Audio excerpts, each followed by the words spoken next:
Good morning everybody. सभी बच्चों को नमस्कार। जैसा कि मैंने कल बताया था आपको, इस लॉकडाउन को ध्यान में रखते हुए ऑनलाइन क्लासेस चालू कर रहे हैं। ये क्लास कक्षा 6, 7, 8 तीनों कक्षाओं के लिए विज्ञान और गणित विषय के लिए शुरू की जा रही है। तो बच्चों, आज जो अपना टॉपिक है वो कक्षा 7 का है, विषय विज्ञान, और टॉपिक का नाम है भोजन के अवयव। तो अपन भोजन के अवयव की जानकारी करने से पहले भोजन अपने को कहाँ से मिलता है, इसके स्रोत कौन कौन से होते हैं और भोजन की आवश्यकता क्यों होती है, इसके ऊपर अपन चर्चा करेंगे। तो सबसे पहले मैं चर्चा करूंगा कि भोजन की आवश्यकता क्यों होती है। अपन खेलते हैं, कूदते हैं, दौड़ते हैं, ऊपर पहाड़ी पे चढ़ते हैं, तो अपने शरीर के अंदर जो ऊर्जा होती है वो खत्म हो जाती है। तो इस ऊर्जा की पूर्ति के लिए अपने को भोजन की आवश्यकता होती है। अपन जो भी कोई काम करते हैं तो अपने को भूख लगती है। भूख लगती है, इट मीन्स अपने शरीर में से ऊर्जा की कमी हो जाती है, और जब भूख लगती है तो ऊर्जा की आवश्यकता होती है, और ऊर्जा अगर अपन ले लेते हैं तो अपने पुनः कार्य करने की क्षमता बढ़ जाती है। तो अपने को भोजन और भोजन मिलता कहाँ से है, ये देखने के लिए हमने कक्षा 6 में पढ़ा था कि भोजन के स्रोत कौन कौन से हैं। ये कक्षा 6 में हमने पढ़ चुके हैं कि भोजन के स्रोत कौन कौन से हैं। भोजन के स्रोत मीन्स भोजन मिलता कहाँ से है। तो बच्चों, ये भोजन के दो स्रोत हैं, एक पादप और एक जंतु। या तो अपने को भोजन पेड़ पौधों से मिलेगा या फिर जीव जंतुओं से मिलेगा। तो पेड़ पौधों से अपने को जो भोजन मिलता है वो अनाज के रूप में मिलता है, दाल के रूप में मिलता है, सब्जियों के रूप में मिलता है, और सूखे मेवे के रूप में मिलता है, और तेलीय पदार्थों के रूप में अपने को भोजन मिलता है। और जंतुओं से अपने को भोजन दूध के रूप में मिलता है, अंडे के रूप में मिलता है, मांस और शहद के रूप में अपने को भोजन प्राप्त होता है। और ये भोजन अपन ग्रहण करके अपने शरीर के अंदर ऊर्जा प्राप्त करते हैं, और उस ऊर्जा से अपन कार्य करते हैं। तो हमने भोजन के स्रोत देख लिए, लेकिन भोजन के स्रोत हमने देख लिए, जैसे मैं आपको अभी दिखाता हूं। जैसे अपने पास में ये अनाज है, गेहूं है, तो इस गेहूं से अपने को भोजन मिलता है, और इस जो भोजन करते हैं उससे अपने को ऊर्जा मिलती है। ऐसे ही अपने पास में मक्का है, चावल है, और भी अनेक प्रकार के अनाज, अनेक प्रकार के दालें, अनेक प्रकार के मसाले, सब्जियां, इन सब फल, इन सब से अपने को भोजन प्राप्त होता है। अब अपना टॉपिक है भोजन के अवयव। इसका मतलब यह होता है कि इस भोजन के अंदर है क्या। अवयव मतलब कि इस भोजन के अंदर है क्या। तो इस भोजन के अंदर क्या है ये देखने के लिए, जैसे अपने पास में ये गेहूं है, ये गेहूं तो अपने को पता है गेहूं है, लेकिन इस गेहूं के अंदर क्या है ये अपने को जानना है। जैसे अपने पास में ये दाल है, चने की दाल है, इससे अपन भोजन मिल रहा है, लेकिन इस दाल के अंदर क्या है इसको बोलते हैं भोजन के अवयव। तो इस भोजन के अवयव के बारे में हम पढ़ेंगे। तो इसमें सबसे पहले है कार्बोहाइड्रेट। क्या होता है कार्बोहाइड्रेट? कार्बोहाइड्रेट एक कार्बनिक यौगिक होते हैं, और जो कार्बन, हाइड्रोजन और ऑक्सीजन इनसे मिलकर के बने होते हैं, और यह हमें ग्लूकोज के रूप में प्राप्त होते हैं। और जब श्वसन की क्रिया होती है शरीर में, तो उस श्वसन की क्रिया के दौरान यह हमारा ग्लूकोज है वो ग्लाइकोजन में बदल जाता है, और ये ग्लाइकोजन के रूप में ये भोजन, ये ऊर्जा अपने शरीर के अंदर संचित हो जाती है। तो अपन बात करेंगे कार्बोहाइड्रेट की। तो कार्बोहाइड्रेट भी अपने को कहां से मिलेगा, कार्बोहाइड्रेट के स्रोत कौन कौन से हैं, जैसे हमने पढ़े थे कि भोजन के स्रोत पादप और जंतु हैं, वैसे ही कार्बोहाइड्रेट के स्रोत कौन कौन से हैं? कार्बोहाइड्रेट हमारे को कहाँ से प्राप्त होगा? तो कार्बोहाइड्रेट दो प्रकार से प्राप्त होता है अपने को, एक स्टार्च युक्त और एक शर्करा युक्त। स्टार्च युक्त जितने भी अनाज हैं उनमें स्टार्च युक्त कार्बोहाइड्रेट पाया जाता है, और रोटी है, चावल है, केला है, अरबी है, इन सब में स्टार्च, आलू है, इन सब में क्या पाया जाता है? स्टार्च पाया जाता है, और स्टार्च के रूप में कार्बोहाइड्रेट संचित होता है, और वो कार्बोहाइड्रेट अपन भोजन के रूप में ग्रहण करते हैं। तो अनाज के रूप में मैंने अभी दिखाया था कि जैसे ये गेहूं है, इसके अंदर कार्बोहाइड्रेट पाया जाता है। ये मक्का है, इसके अंदर भी कार्बोहाइड्रेट पाया जाता है। चावल है, चावल के अंदर भी कार्बोहाइड्रेट पाया जाता है। तो इसी प्रकार से अनेक प्रकार के अनाज और अनेक प्रकार के भोज्य पदार्थ जिनके अंदर कार्बोहाइड्रेट पाया जाता है, ये सभी शर्करा युक्त कार्बोहाइड्रेट हैं। ये सभी स्टार्च युक्त कार्बोहाइड्रेट हैं। अब अपन बात करेंगे शर्करा युक्त। शर्करा युक्त मतलब जिसमें मिठास हो, मिट्टी हो, ऐसे कार्बोहाइड्रेट जो मीठे हो वो होते हैं शर्करा युक्त कार्बोहाइड्रेट। जैसे गुड़ है, चीनी है, खजूर है, मुनक्का है। अपने पास में देखो ये चीनी है, शक्कर बोलते हैं जिसको, ये भी कार्बोहाइड्रेट है, लेकिन ये शर्करा युक्त कार्बोहाइड्रेट है। इससे भी अपने को ऊर्जा मिलती है, ये भी एक प्रकार का कार्बोहाइड्रेट है। जैसे अपने पास ये मुनक्का है, इसमें भी कार्बोहाइड्रेट पाया जाता है। इसी प्रकार से खजूर है, गुड़ है ना, इन सभी में कार्बोहाइड्रेट पाया जाता है। कौन सा कार्बोहाइड्रेट? शर्करा युक्त। और स्टार्च जितना भी कार्बोहाइड्रेट है वो अपने अनाज, रोटी, चावल, इन सब में पाया जाता है। तो कार्बोहाइड्रेट को अपने दो भागों में बांटा, स्टार्च युक्त और शर्करा युक्त। तो इस प्रकार से अपन जो कार्बोहाइड्रेट के स्रोत थे वो भी हमने देख लिए हैं कि अपने को कार्बोहाइड्रेट कहाँ कहाँ से मिलेगा। अनाज से मिलेगा, रोटी, चावल, केला, अरबी और अन्य प्रकार के अनाजों से अपने को कार्बोहाइड्रेट मिलेगा। तो ये सारे अनाज और ये सब चीजें इसकी क्या हो गई? स्रोत। क्या हो गई? कार्बोहाइड्रेट की स्रोत हो गई। इसी प्रकार से शर्करा युक्त जो कार्बोहाइड्रेट है वो अपने को गुड़, चीनी, खजूर, मुनक्का इन सब से प्राप्त होता है। तो ये सब क्या हो गए? इसके शर्करा युक्त कार्बोहाइड्रेट की क्या हो गए? स्रोत हो गए। अब अपने को इसके कार्य के बारे में चर्चा करनी है कि कार्बोहाइड्रेट के काम क्या आता है। हमने ले लिया, हमारे स्रोत भी पता चल गए और हमने कार्बोहाइड्रेट भोजन के रूप में ले भी लिया, लेकिन इसके काम क्या है ये अपने को जानना जरूरी है कि अपने शरीर के अंदर ये क्या काम आता है। तो सबसे पहला काम है कि यह अपने शरीर में ऊर्जा की पूर्ति करता है। ऊर्जा की पूर्ति करता है, साथ ही अपने शरीर में वृद्धि और विकास में सहायक होता है। अपने शरीर को बढ़ाने के लिए, वृद्धि करने के लिए और विकास करने के लिए कार्बोहाइड्रेट की आवश्यकता होती है। साथ ही अपने शरीर के तापमान को बनाए रखने के लिए, नियंत्रण रखने के लिए कार्बोहाइड्रेट जरूरी होता है। और अपने शरीर की कोशिकाएं हैं, उत्तक हैं, अंग है, इन अंगों की कार्य क्षमता को बनाए रखने के लिए अपने को कार्बोहाइड्रेट जरूरी होता है। तो ये अपने इसके कार्बोहाइड्रेट के काम थे। अब अपन पढ़ेंगे स्टार्च फ्रिक्शन। मतलब हमने पढ़ा था कि स्टार्च युक्त कार्बोहाइड्रेट, तो स्टार्च युक्त कार्बोहाइड्रेट किस किस में पाया जाता है ये अपन देखने के लिए अपन स्टार्च का परीक्षण कर सकते हैं। स्टार्च का परीक्षण अपन कैसे करेंगे? इसके लिए अपने स्टार्च का कोई भी एक स्रोत लेंगे, साथ में उस स्टार्च के स्रोत में आयोडीन सॉल्यूशन, आयोडीन का विलयन होता है, वो मिला के देखेंगे। अगर आयोडीन मिलाने से उस स्टार्च में का रंग नीला हो जाता है तो इसका मतलब इसमें स्टार्च उपस्थित है।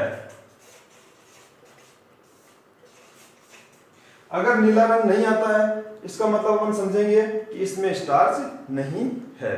अगर जैसे मान लो मैंने गेहूं लिया, जैसे आलू लिया, अगर इस आलू के अंदर इसको काट करके आयोडीन सॉल्यूशन डाल करके अपन देखेंगे, अगर आयोडीन सॉल्यूशन, आयोडीन विलयन डालने पर इस आलू का रंग नीला हो जाता है, इसका मतलब इसमें स्टार्च पाया जाता है। अगर मैं ये काजू लूं और इसके अंदर, इसके पाउडर में आयोडीन विलयन डाल के देखूं, अगर इसका भी रंग नीला हो जाता है तो इसमें भी स्टार्च होगा। अन्यथा अगर रंग नीला नहीं होता है तो अपन कहेंगे कि काजू में स्टार्च उपस्थित नहीं है। तो इस प्रकार से अपन स्टार्च का परीक्षण भी कर सकते हैं। अभी मैं आपको स्टार्च का परीक्षण करके बताऊंगा।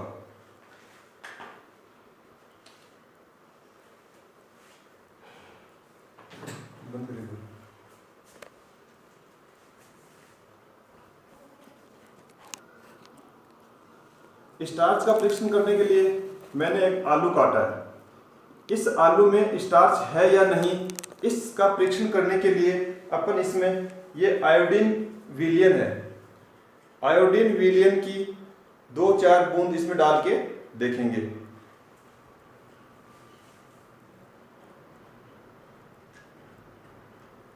मैंने इसमें 2-4 बूंद आयोडीन की डाल दी है और इसको थोड़ी देर के लिए अपन रख देते हैं। थोड़ी देर बाद में देखेंगे, अगर इसका रंग नीला हो जाता है तो अपन समझेंगे कि इसमें स्टार्च उपस्थित है या स्टार्च युक्त कार्बोहाइड्रेट उपस्थित है। तो दोस्तों आगे अपन बात करते हैं, जो भोजन के अवयव हैं उसमें हमने कार्बोहाइड्रेट की बात की, अब अपन बात करेंगे प्रोटीन की। भोजन के जो अवयव हैं, जो अपने भोजन के स्रोत पढ़े थे, उन स्रोतों के अंदर क्या है उसको बोलते हैं अपन अवयव। और ये अवयव के बारे में हमने पहला कार्बोहाइड्रेट पढ़ा है, उसके बाद हम प्रोटीन पढ़ेंगे, प्रोटीन के बाद वसा, विटामिन, जल, खनिज लवण और खाद्य रेशे, ये सभी भोजन के मुख्य अवयव हैं। मतलब भोजन के अंदर ये सारी चीजें पाई जाती है जो अपने शरीर में काम आती है, अपने शरीर को स्वच्छ रखने के लिए, ऊर्जा के लिए, रोग प्रतिरोधक क्षमता के लिए अपने को ये सभी भोजन के अवयव की आवश्यकता पड़ती है। अब अपन बात करते हैं प्रोटीन की।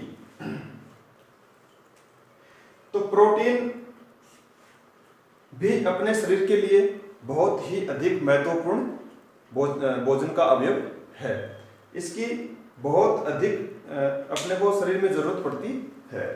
जो प्रोटीन होती है वो कार्बन, हाइड्रोजन और नाइट्रोजन, कार्बन, हाइड्रोजन और नाइट्रोजन, इनसे जो एमिनो अम्ल बनते हैं, उन एमिनो अम्ल से प्रोटीन का निर्माण होता है। प्रोटीन का निर्माण अपने शरीर के अंदर होता है। ये भी कार्बनिक यौगिक होते हैं। प्रोटीन है वो जैव रासायनिक अभिक्रियाओं में एंजाइम के रूप में काम आती है। साथ ही कोशिकाओं एवं ऊतकों को की मरम्मत करने के लिए, उनकी टूट फूट दूर करने के लिए प्रोटीन का बहुत ही महत्वपूर्ण उपयोग अपने शरीर के अंदर है। तो प्रोटीन का निर्माण मैंने बताया आपको एमिनो अम्लों के बहुलीकरण से या एमिनो अम्लों के जुड़ने से प्रोटीन का निर्माण होता है। ये एमिनो अम्ल कार्बन, हाइड्रोजन और नाइट्रोजन के यौगिकों से प्राप्त होते हैं। और प्रोटीन है उसके मुख्य स्रोत हैं दूध। दूध अपने आप में एक भोज्य पदार्थ है।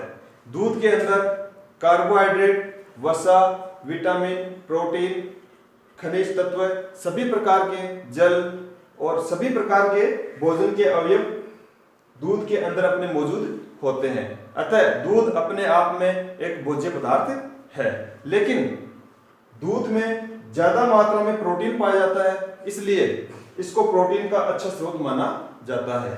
दूध, अंडा, सोयाबीन, दाल, ये जितनी भी दालें हैं उनमें सब में प्रोटीन की अधिक मात्रा पाई जाती है। जैसे चने की दाल है, इसमें प्रोटीन की अधिक मात्रा पाई जाती है। ये सोयाबीन की बड़ी है, लेकिन सोयाबीन के जो दाने होते हैं उसमें भी अधिक मात्रा में प्रोटीन उपस्थित होती है। अंडे हैं, इसमें भी बहुत ज़्यादा मात्रा में प्रोटीन पाई जाती है।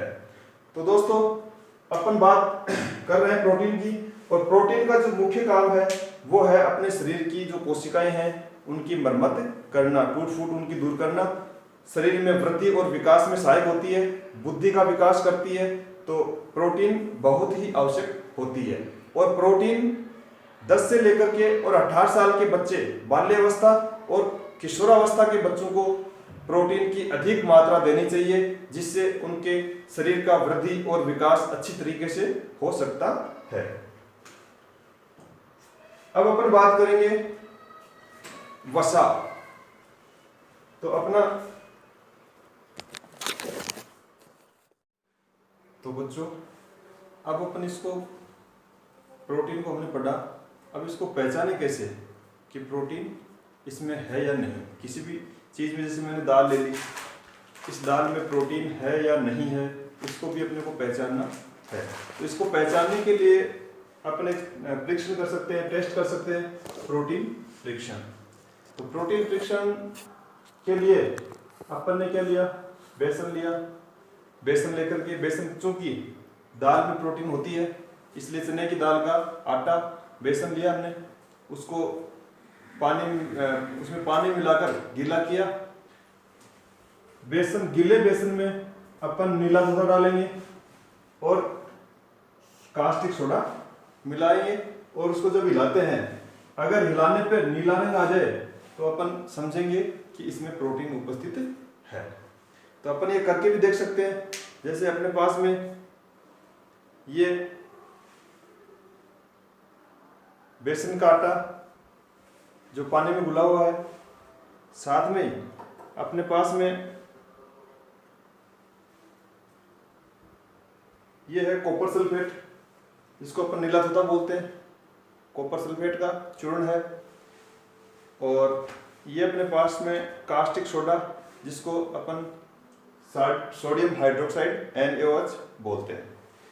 ये दोनों चीजें अपन इस बेसन के आटे में मिलाएंगे। तो अगर हिलाने पे इसका रंग नीला हो जाता है तो अपन प्रोटीन पा सकते हैं, मतलब प्रोटीन का परीक्षण ऐसे कर सकते हैं। तो अपन मिलाएंगे, देखना ये मैंने नीला सोडा मिलाया,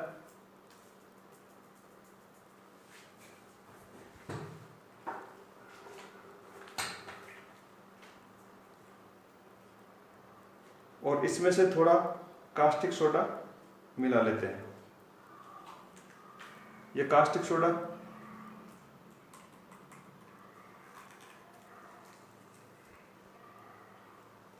कास्टिक सोडा मिलाया इसमें। अब इसको अपन हिलाते हैं, और हिलाने पे अगर इसका रंग नीला हो जाए तो हिलाएंगे, हिलाने पे अगर रंग नीला हो जाए तो अपन कंफर्म हो जाएंगे कि इसमें प्रोटीन उपस्थित है।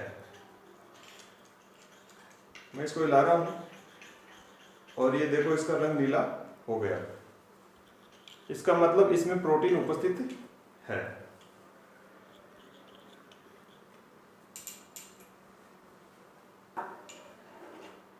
तो बच्चों अपन इस तरीके से प्रोटीन का परीक्षण, उसका टेस्ट करके देख सकते हैं कि कौन से खाद्य पदार्थ में प्रोटीन उपस्थित है और कौन से में नहीं है। तो इस प्रकार से हमने भोजन के अवयव में प्रोटीन को पढ़ा है।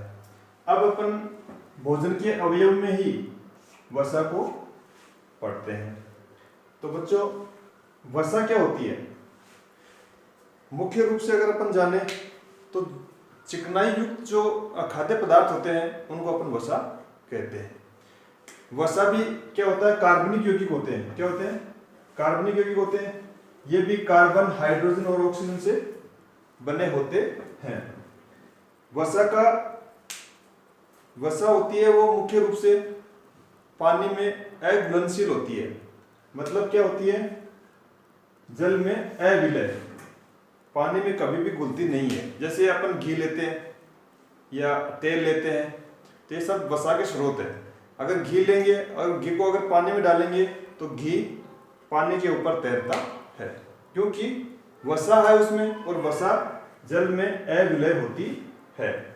ये वसा है वो ग्लिसरॉल के एस्टर होते हैं, ग्लिसरॉल के एस्टर बहुलक होते हैं और सबसे ज्यादा जो ऊर्जा है वो वसा के अंदर पाई जाती है। शरीर में अपने सबसे ज्यादा ऊर्जा होती है वो वसा के अंदर पाई जाती है। और ठोस वसा के रूप में अपने जो त्वचा है इसके जो नीचे की परत होती है, त्वचा के नीचे की जो परत होती है उसके अंदर वसा ठोस रूप में पाई जाती है, जिसको बोलते हैं चर्बी। क्या बोलते हैं? चर्बी। और तरल रूप में जो वसा होती है वो अपने, जैसे ये सरसों का तेल है, इसके अंदर वसा है। चिकनाई युक्त पदार्थ होते हैं उनमें वसा होती है। ये अपना घी है, घी में भी क्या होती है? वसा होती है। घी में क्या होती है? वसा।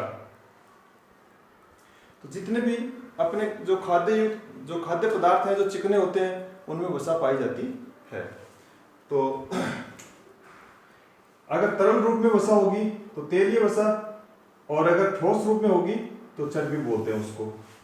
और ये चर्बी होती है, ये अपने त्वचा के निचली परत के रूप में पाई जाती है, जो बाहरी आघातों से, बाहरी चोटों से अपने अंदर के जो अंग हैं उनकी अपनी रक्षा करती है, साथ ही अपने शरीर के तापमान को बनाए रखने में बहुत महत्वपूर्ण भूमिका निभाती है। अब जिस प्रकार से हमने पढ़े थे कि कार्बोहाइड्रेट के भी स्रोत हैं, कार्बोहाइड्रेट कहाँ से मिलती है, प्रोटीन कहाँ से मिलती है, वैसे ही वसा कहाँ से मिलती है या वसा के स्रोत क्या है। तो इससे वसा के जो स्रोत हैं या वसा कहाँ से मिलती है अपने को, तो ये दो जगह से मिलती है, वही एक पेड़ पौधे और दूसरा जीव जंतु। कुछ वसाएं ऐसी होती हैं जो पेड़ पौधों से मिलती हैं, कुछ वसाएं ऐसी होती हैं जो जीव जंतु से अपने को प्राप्त होती है। पेड़ पौधों से अपने को जैसे सरसों है, सरसों का जो तेल मैंने अभी दिखाया था आपको, ये सरसों का तेल, इसमें वसा होती है। और मूंगफली का तेल है, तिल का तेल है, नारियल का तेल है, और ये काजू है, इनमें भी वसा अधिक मात्रा में पाई जाती है। ये काजू, ये अखरोट, आप देख सकते हैं ये अखरोट है ना, इसमें भी वसा के प्रचुर साधन हैं। ये इनमें काजू, अखरोट, इन सब में वसा अधिक मात्रा में पाई जाती है। ये अपने जो पादपों से प्राप्त होने वाले या पादप स्रोत के रूप में वसा के स्रोत हैं। इसी प्रकार से जंतु से जो अपने को वसा मिलती है वो घी के रूप में मिलती है, जो मैंने अभी दिखाया आपको। ये जैसे घी है, इसमें वसा होती है, ये अपने को जंतुओं से प्राप्त होती है। मक्खन है, दही है, दूध है।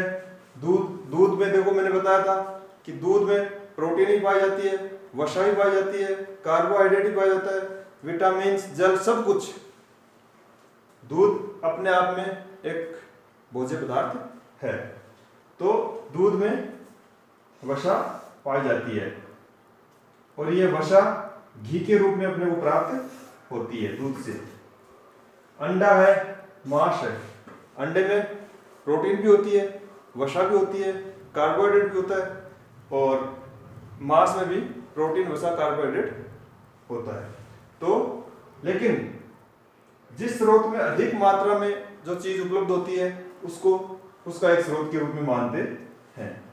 तो इस प्रकार से इन जो चीजों से अपने को जो वसा प्राप्त होती है वो वसा अपन भोजन के रूप में ग्रहण करते हैं, और वो अपने शरीर में ऊर्जा, अपने शरीर को काम करने के लिए ऊर्जा प्रदान करती है।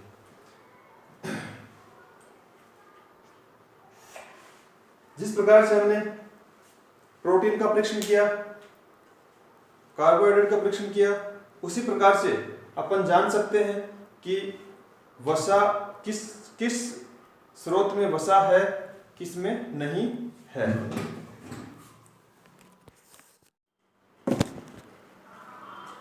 अपन बात कर रहे थे वसा पर, तो वसा के स्रोतों के बारे में हमने बात करी। कि वसा अपने को कहाँ से प्राप्त होती है।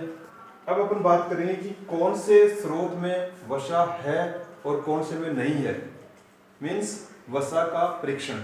तो वसा का परीक्षण अपन अगर सामान्य तौर पर अगर वसा का परीक्षण करें तो अपन पानी ले लें थोड़ा, और उसमें थोड़ा घी डाल दें या तेल डाल दें। अगर वो घी या तेल उस पानी में नहीं घुलता है तो अपन कह सकते हैं कि उस घी या तेल में वसा उपस्थित है। और अगर ऐसी कोई वस्तु लें, ऐसी कोई खाद्य पदार्थ लें जो पानी के अंदर घुल जाता है, तो अपन कह सकते हैं कि इसमें वसा नहीं है। पहला परीक्षण। दूसरा परीक्षण अपन ये कर सकते हैं, एक कागज लें, दो कागज लें, एक कागज के ऊपर पानी की बूंद डालें, दूसरे कागज के ऊपर घी या तेल, वसायुक्त कोई भी पदार्थ अपन डाल सकते हैं। दोनों को थोड़ी देर के बाद देखते हैं, तो अगर वो कागज पारभासी हो जाता है, पारभासी अगर हो जाता है कागज, तो अपन कह सकते हैं कि उसके अंदर क्या है, वसा उपस्थित है, क्योंकि वसा के कारण कागज वो पारभासी हो जाता है। तो ये दोनों प्रयोग अपन करके देख सकते हैं, और कौन सी चीज में वसा है कौन सी में नहीं है इसका टेस्ट अपन कर सकते हैं। उसके बाद में है वसा के कार्य। वसा अपने शरीर में क्या काम करती है। वसा हमने पढ़ा है सबसे पहले कि सर्वाधिक ऊर्जा अपने शरीर को उपलब्ध करवाती है, तो ऊर्जा का एक बहुत अच्छा स्रोत है वसा। दूसरी बात, अपने जो शरीर है उसको सुडौल बनाती है। कैसे बनाती है सुडौल? अपनी जो त्वचा है, त्वचा के नीचे वसा की परत बनती है, और वो वसा की परत अपने शरीर को सुडौल बनाती है। लेकिन अगर ज्यादा वसा का उपयोग अपन करेंगे भोजन में, तो शरीर सुडौल की जगह अपना शरीर बेकार भी बन सकता है, मोटापा बढ़ सकता है।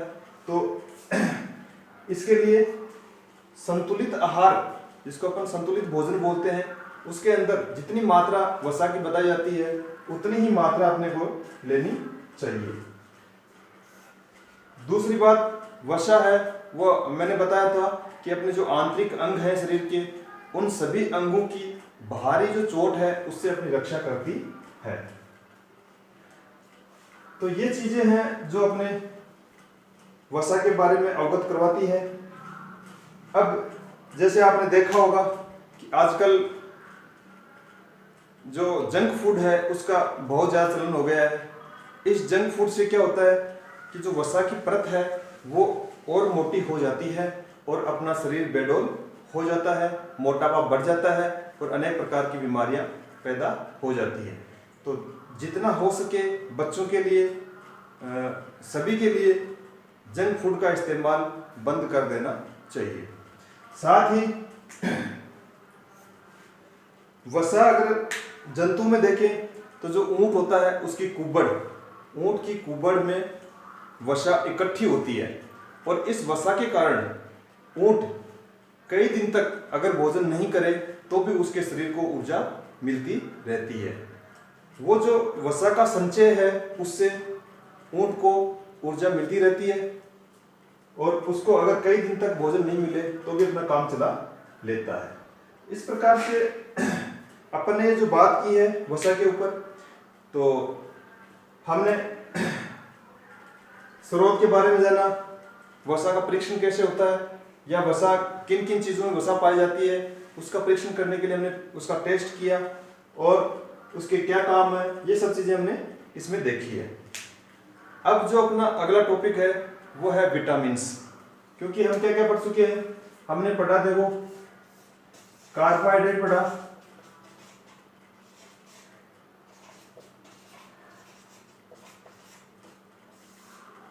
प्रोटीन पढ़ी,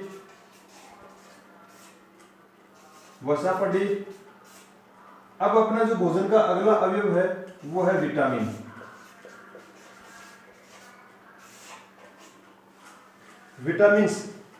विटामिन ये सभी जो कार्बोहाइड्रेट, प्रोटीन, वसा, ये सभी कार्बनिक पदार्थ थे, लेकिन जो विटामिन होती है वो अकार्बनिक पदार्थ होते हैं। ये विटामिन क्या होते हैं? अकार्बनिक पदार्थ होते हैं। ये विटामिन अकार्बनिक पदार्थ होते हैं। विटामिन जंतुओं के शरीर में ही संश्लेषित होते हैं, यानी कि जंतु का जो शरीर होता है उसके अंदर ही विटामिन बनते, जंतु के शरीर में ही विटामिन का संश्लेषण होता है, नहीं होता है, वीडियो। विटामिन ये अकार्बनिक पदार्थ होते हैं। साथ ही विटामिन होती है वो कभी भी जंतुओं के शरीर के अंदर नहीं बनती हैं।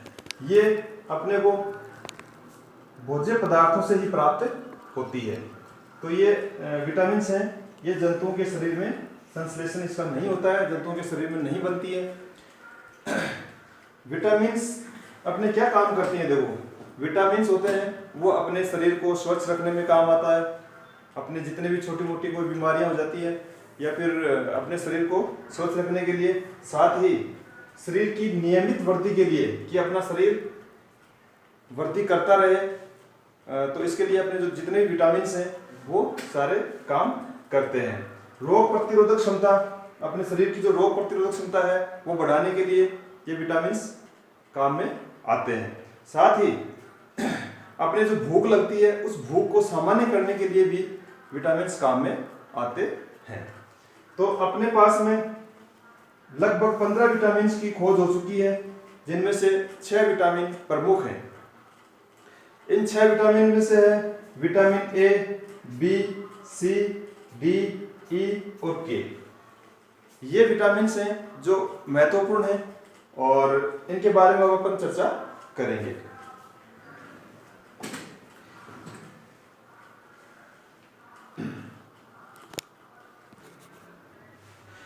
Vitamin A, vitamin B, vitamin C, vitamin D, vitamin A, E और विटामिन के। ये महत्वपूर्ण विटामिन है। बाकी लगभग 15 विटामिन की खोज हो चुकी है। ये सारे विटामिन अपने शरीर को स्वस्थ रखने के लिए बहुत उपयोगी हैं। जैसे विटामिन B12, विटामिन बी के है, B12 है और भी कई प्रकार के इसके विटामिन इसमें हैं। तो इन सभी विटामिन के बारे में हमने जाना है। साथ ही इनसे विटामिन की जो अपने शरीर में कमी हो जाती है उनसे कई प्रकार के रोग अपने हो जाते हैं। तो उन रोगों के बारे में अपन चर्चा करते हैं। ये तो विटामिन हैं और इनसे इनकी कमी से विटामिन की जो कमी हो जाती है शरीर में तो उससे किस प्रकार के अपने रोग होते हैं तो उसके नाम देख लेना। विटामिन ए है तो विटामिन ए की कमी से रंतोधी रोग हो जाता है। रंतोधी रोग हो जाता है। ये रंतोधी रोग आंखों का रोग है जो विटामिन ए की कमी से होता है। विटामिन बी, इससे होता है बेरी बेरी रोग।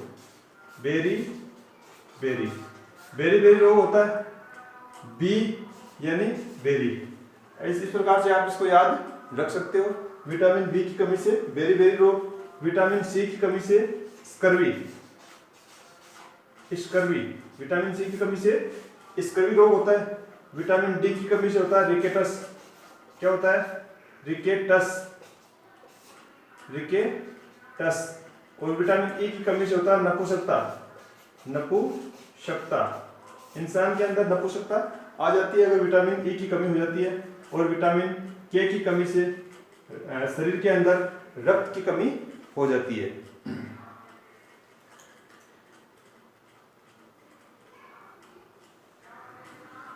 विटामिन के में अत्यधिक रक्तस्राव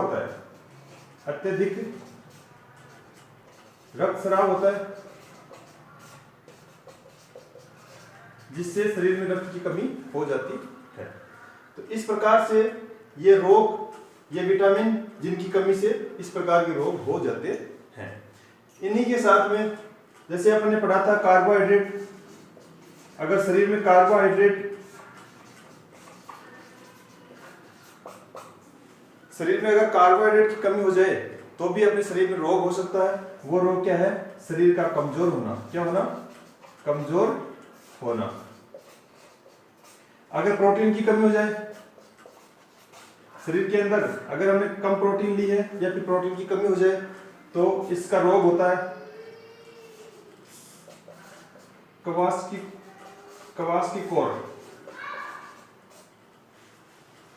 कोर रोग, जो प्रोटीन की कमी से अपने शरीर में हो जाता है। इस प्रकार से सभी जो मिनरल्स हैं या विटामिन्स हैं या अपने जो भोजन के अवयव हैं, इनकी अगर कमी होगी तो अपने शरीर के अंदर रोग पैदा हो जाते हैं। कई प्रकार के खनिज लवण हैं जिनकी कमी से भी रोग हो जाते हैं। वर्षा है तो वर्षा की कमी से ये भी कमजोरी हो जाती है, शरीर कमजोर हो जाता है। और कई प्रकार से मिनरल्स हैं जिनको अपन खनिज लवण बोलेंगे, अभी अपन इसके बारे में चर्चा करेंगे, लेकिन उनकी कमी से जो रोग होता है उसके बारे में मैं आपको बता देता हूं। जैसे कैल्शियम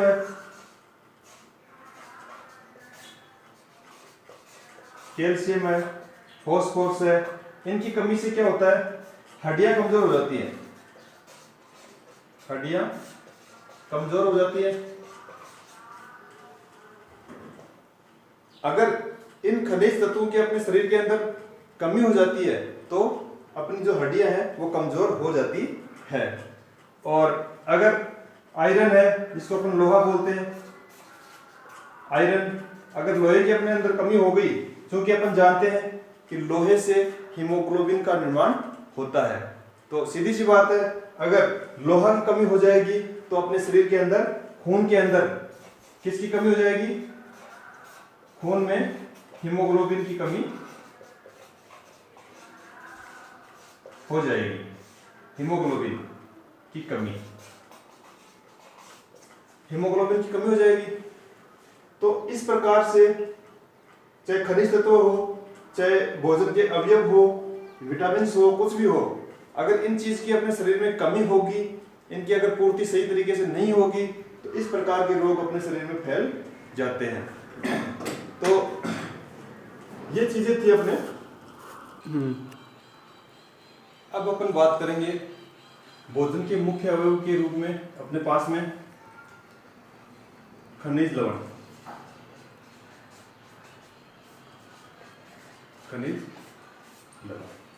खनिज लवण भी अपने शरीर को स्वस्थ रखने के लिए, वृद्धि और विकास के लिए बहुत ही आवश्यक होते हैं। इनकी मात्रा संतुलित भोजन में इनकी मात्रा के अनुसार अपने शरीर के लिए बहुत ही आवश्यक होते हैं। तो संतुलित खनिज लवण के बारे में अपन चर्चा करते हैं। खनिज लवण लगभग 24 होते हैं, इनकी संख्या 24 होती है, लेकिन अपन कुछ महत्वपूर्ण खनिज लवण के बारे में चर्चा करेंगे। तो अपने पास में जैसे मुख्य रूप से जो अपने शरीर में ज्यादा काम में आते हैं खनिज लवण, वो है कैल्शियम है, इसको Ca से डिनोट करते हैं अपन, कैल्शियम। मैं लिख देता हूं यहाँ पे, कैल्शियम है, पोटेशियम है,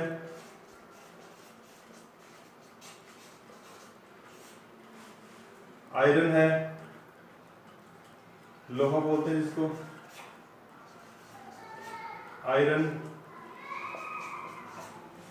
और कई प्रकार के जैसे तांबा है और मैग्नीशियम है, कॉपर है, तांबा, मैग्नीशियम है,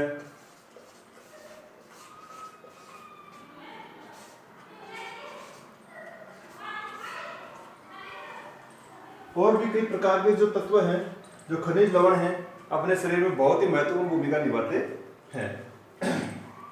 तो इस प्रकार से अपने खनिज लवण जो अपने शरीर के अंदर बहुत ही आवश्यक होते हैं। तो अब इनके स्रोत के बारे में चर्चा करेंगे कि ये खनिज लवण मिलते कहाँ से। तो इनका स्रोत है वो फल,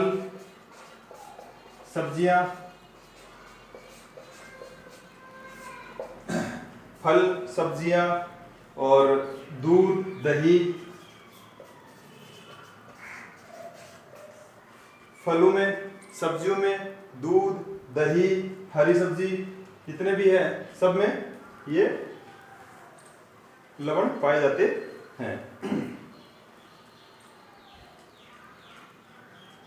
अब इनके कार्य क्या है, कार्य के बारे में चर्चा करेंगे। तो ये जो खनिज तत्व हैं ये अपने शरीर में हार्मोन्स बनाने के काम आते हैं और उत्प्रेरक बनाने के काम आते हैं। साथ ही अपने शरीर को स्वस्थ रखने के लिए ये खनिज लवणों की बहुत जरूरी होती है।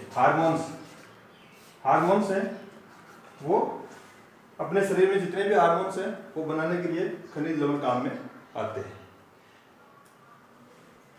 भोजन के अवयव के रूप में अपन बात करेंगे खाद्य रेशे।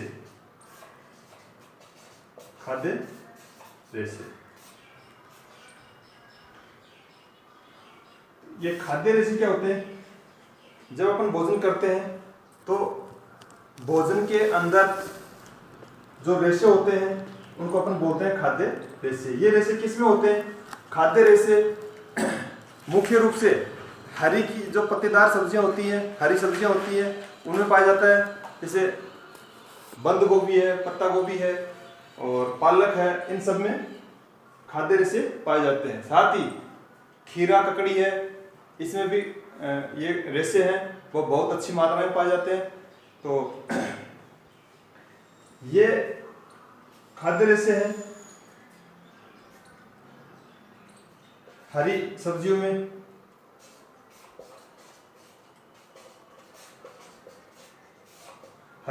पाए जाते हैं। जैसे खीरा है, खीरा में अच्छी मात्रा में रेशे पाए जाते हैं। और जो छिलके वाले अनाज होते हैं जिनसे छिलका निकलता है उन अनाज में भी खाद्य रेशे पाए जाते हैं। तो अपन बता सकते हैं कि छिलके वाले अनाज होते हैं, छिलके वाले अनाज उनमें भी खाद्य रेशे पाए जाते हैं। अब इन रेशों का काम क्या है? ये रेशे हैं वो सेलुलोज के रूप में अपने भोजन के अंदर पाए जाते हैं, इसलिए इनको रफेज कहते हैं। क्या बोलते हैं? रफेज। इन खाद्य रेशों को रफेज कहते हैं। रफेज क्यों कहते हैं? क्योंकि यह अपने भोजन में सेलुलोज के रूप में जो एक प्रकार का कार्बोहाइड्रेट है, इस सेलुलोज के रूप में अपने को प्राप्त होते हैं, अतः इन्हीं को रफेज बोलते हैं। ये खाद्य रेशे होते हैं जो अपने भोजन को पचाने का काम करते हैं। क्या काम करते हैं? भोजन को पचाने का। भोजन के अंदर जब अपन भोजन करते हैं तो उस समय अगर कोई प्रकार की अशुद्धि उसमें उत्पन्न हो जाए, कई प्रकार के जीवाणु विषाणु उसमें अगर आ जाए तो उनको पचाने का काम भी करते हैं। और अगर ये खाद्य रेशे अपन खाते हैं तो भोजन के कण अपनी आंत में नहीं चिपकते हैं। तो ये जो खाद्य रेशे हैं वो अपने भोजन के साथ अपने शरीर को के लिए, अपने खुद के लिए ग्रहण करना बहुत ही आवश्यक है। जितने भी विषैले पदार्थ होते हैं उन विषैले पदार्थों को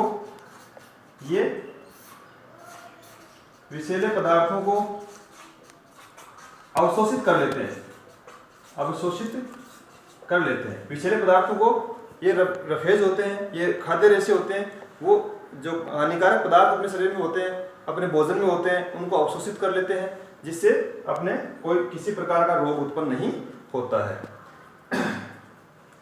साथ ही ये जो खाद्य रेशे हैं ये ग्लूकोज का अवशोषण भी करते हैं। ग्लूकोज क्या है बताइए? ग्लूकोज है एक कार्बोहाइड्रेट। क्या है? ग्लूकोज एक कार्बोहाइड्रेट है और इस ग्लूकोज का भी ये खाद्य रेशे हैं वो अवशोषण कर लेते हैं। अब ग्लूकोज का अवशोषण करने से क्या होगा? जो रक्त है उस रक्त में ग्लूकोज की मात्रा ज्यादा नहीं बढ़ेगी। ग्लूकोज की मात्रा ज्यादा नहीं बढ़ेगी रक्त में। और अगर रक्त में ग्लूकोज की मात्रा नहीं बढ़ती है ज्यादा तो अपने डायबिटीज होने के चांस बिल्कुल कम हो जाते हैं, मतलब अपने डायबिटीज नहीं होती। तो ये जो खाद्य रेशे हैं इनको अपने भोजन के साथ लेना अति आवश्यक होता है, क्योंकि ये कई प्रकार की बीमारियों से अपने को बचाते हैं, साथ ही भोजन का पाचन अच्छी तरीके से करने में सहायक होते हैं। साथ में अपन बात करेंगे जल की। जो भोजन का अवयव है जल, तो जल है ये भी अपने को भोजन के रूप में ग्रहण करना पड़ता है, क्योंकि जल की भी अपने शरीर में बहुत अधिक आवश्यकता होती है। तो जल अपने शरीर में लगभग 70% भाग है वो जल से बना हुआ है या जल है उसमें। तो अगर इतना जल है तो इसका मतलब अपने को जल की बहुत ज्यादा आवश्यकता होती है। और जो जल होता है ये एक विलायक के रूप में होता है। विलायक इसको बोलते हैं, विलायक बोलते हैं जो किसी भी चीज को घोलने का काम करता है उसको बोलते हैं विलायक। जैसे पानी है, पानी एक विलायक है, जल एक विलायक है, क्योंकि यह किसी भी चीज को घोलने में काम में आता है। तो ये एक विलायक के रूप में काम आता है। जल है वो अपने शरीर के तापमान को नियंत्रित करता है, तापमान को नियंत्रित करता है, अपने तापमान को सही बनाए रखने का काम जो करता है वो पानी करता है। और साथ ही अगर सही पानी पीते हैं तो कई प्रकार की बीमारियों से भी अपनी रक्षा होती है, कई बीमारियों से अपनी रक्षा होती है। तो पानी, और लगभग बाल्यावस्था और किशोरावस्था में विशेष तौर से 3 से 4 लीटर पानी रोज पीना चाहिए। और सुबह उठते ही पानी पीने से अपने को बहुत शरीर में कई प्रकार की बीमारियां अपने आप ही खत्म हो जाती हैं। तो बच्चों ये अपना जो लेसन था भोजन के अवयव, ये कक्षा 7 विज्ञान का पहला अध्याय है जो मैंने आपके सामने रखा है। आप इसे पढ़ें, अच्छी तरीके से याद करें। धन्यवाद।